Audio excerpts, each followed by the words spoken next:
Begin to Educator.com for academic writing. Remember, in the last lesson, we went over some very broad kind of organization strategies.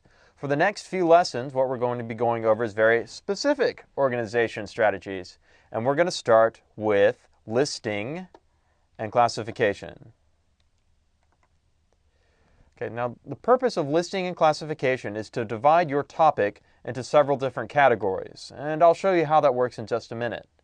And it's also to describe or define those categories themselves. Well, what's the difference between a fish and a marine mammal? Well, those are two different categories, and we need to define what those categories are, as opposed to saying, sharks and whales. That's not telling me what those categories mean. Also, it's very simple to just describe several objects in a set. What's great about listing and classification is if you don't know how to organize your points in either your paragraph or in your entire essay, you could always just go back to listing and classification. It's the easiest to understand and it's the easiest to write. When you're going into your details, it's usually one item or classification per paragraph. And then these minor details are usually describing that classification or giving specific examples of that type of classification. For instance, if I said computer electronics, I might say iPod is an example of computer electronics.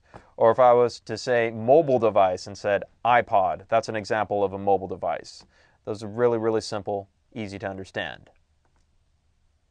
So, we're going to start off playing the good old-fashioned Sesame Street game of one of these things is not like the other, one of these things just doesn't belong. And we have several items here.